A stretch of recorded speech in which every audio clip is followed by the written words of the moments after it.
begin tonight with Congressman Lauren Boebert, Republican from Colorado. It's nice to see you, ma'am. Thank you. Welcome back to the program. I think we can all agree that the air traffic control system in America is completely broken.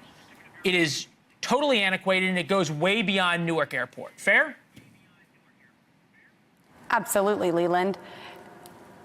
And also, you mentioned that you were learning to fly in the 90s, and I've flown a small single-engine plane myself and have dealt personally with air traffic control, and certainly there have always been issues.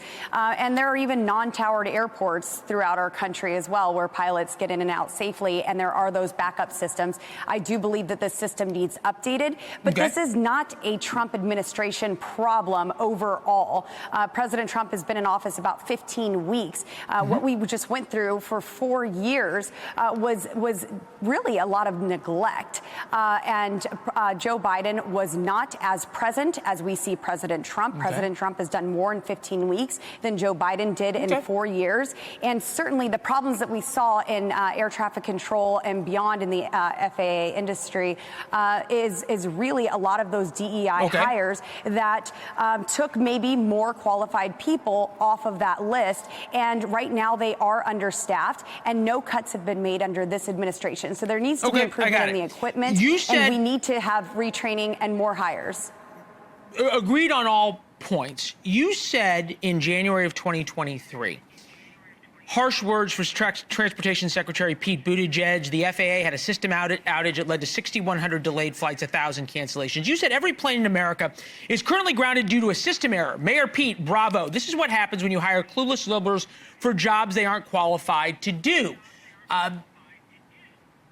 Why didn't Donald Trump fix the air traffic control system in the first term of his time as president? I don't think we saw as many problems, and I could be corrected on that. During his first term as president, we certainly saw them increase when the woke hiring policies were implemented under the Biden administration. And it was not a 90-second ground stop that we saw at one airport. This was nationwide. This was much more significant than 90 seconds. And I'm so grateful that everyone was safe and there were not any near misses. But certainly, this is something that needs to be addressed, and I have full confidence in President Trump and Secretary Duffy to handle this. Okay, so there was a huge issue during the first Trump administration of trying to bring about NextGen, which was a new air traffic control system, and President Trump put it on the back burner, and it never got implemented. You don't worry that continuing to blame the Biden administration just is an invitation for everyone to then blame Donald Trump during the first term? Did the Biden administration bring on NextGen? Did he bring that on and fix the air traffic control? Did Mayor Pete do anything to actually fix these systems? So it's everybody's fault. No, they actually replaced. There's a lot of folks that this is the federal government of the United States. Are you kidding me? We're not going to pretend that this is run like a great business. However, the American people did hire a businessman, and I believe that President Trump is going to implement policies that are going to get this corrected and get it corrected swiftly. That's why you've seen fair enough. Hold on. So aggressively. Fair enough.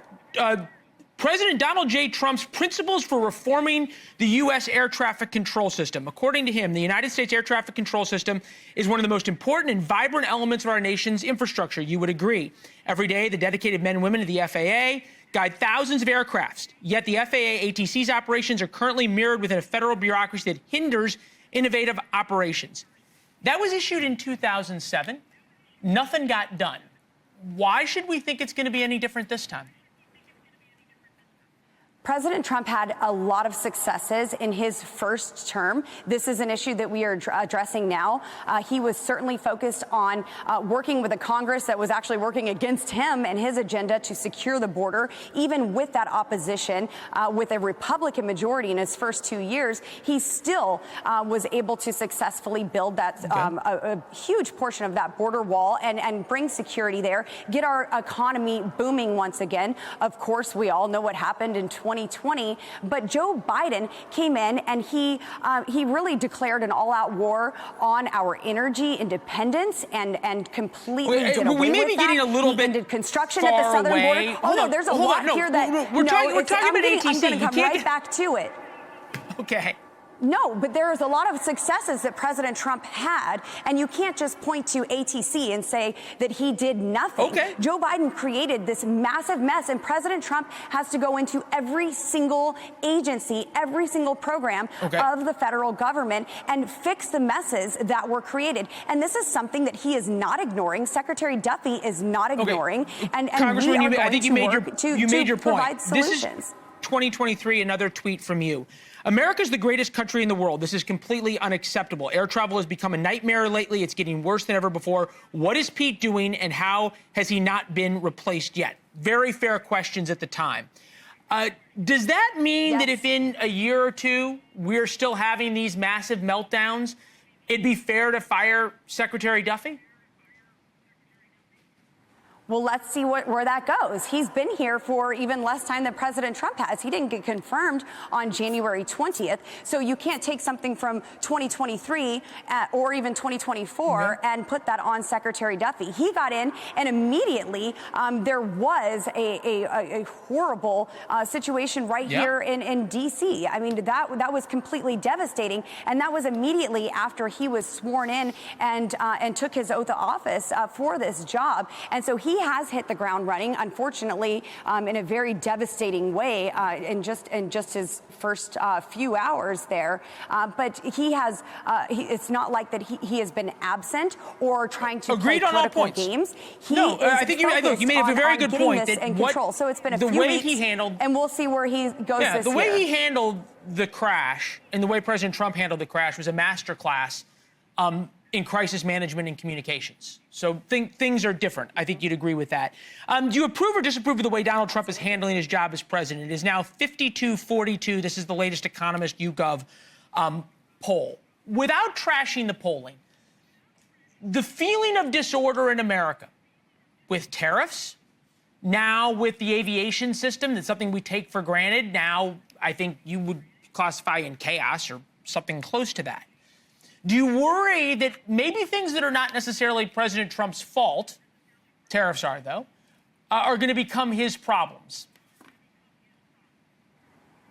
So first of all, a 90-second delay is not complete chaos. That was not nationwide. It was specific to one airport. So I would not classify that as chaos. Is it bad? Absolutely. Do we care about the safety of Americans? Yes, that is paramount. And I won't trash your polling, but I will say that I poll my constituents in Colorado on a regular basis. And I have folks that are very pleased with President Trump, as am I. Even our farmers are understanding of the tariffs that are taking place. Our ranchers, our hardworking Americans who keep us fed and keep those around the world fed even, they are happy with the tariffs, and they understand that they are reciprocal and that this is a businessman doing business and creating leverage and having negotiation with the world. We've been taken advantage of. So I would say President Trump is doing a phenomenal job. He's doing exactly what he promised that he was doing. It's not what he was going to do. It's not a surprise that he brought tariffs. He campaigned He said he on would. He said he would, and he's brought them. Congresswoman, it's always good to see you. Thank you from a state you and I both love, of Colorado. It's good to see you. Next time in studio.